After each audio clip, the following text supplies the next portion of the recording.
तो फ्रेंड्स हम लोग ब्लॉग में स्वागत बा। तो हमारे ने कुछ आए को जोन अभी हम हाईवे पानी शासन जोन बेलबानो बोलेला जोन बजरंग बली के मंदिर बा। जे भी बस ट्रक आवेला तो गोल लागेला, कुछ में दान पात करेला। ठीक बा, तो हमने के देखते होगनी सन के बे कुछ आए के तो ओवर के नीचे जो इला के बाद हम करे के चले के भाई से दही ने तो गाड़ी तो हम यहाँ के तो नहीं हो, तो इस हम दही ने को देनी ओकरा बाद से ई तो भाठवा मोर जने जो माने बढ़िया बाजार लागेला। जो गाड़ी उड़ी सब मिलेली सन, तो ई सब इला के बाद से तो हमने क्या करनी अपना स्टूडियो पर देखते स्टूडियो बंद बा, तो रुकने ना। तो हम अपने बोलू चलो हमरा एक अकाउंट के केवाईसी करावे के रहल, तो केवाईसी करैला के बाद से केवाईसी कोई तबे न पैसा के लिए।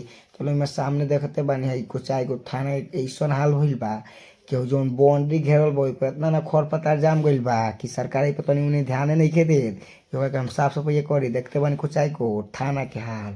और बाद सब बात हमके छोड़ के आगे नहीं सर अपना बैंक पर, तो बैंक आके देखते बैंक बंद बा। आज रहा अतवार, तो दवा रहा तो फिर हम इसी कॉल गनी कनी के चले के फिर काल आवल जन सोमार के, तो इस हम कॉल गनी आ गई एक बेर ढाला पर के बाद से तो देखने बजरंग बली की मूर्ति रहा, तो जय श्री राम तुम भाई बोल दो जय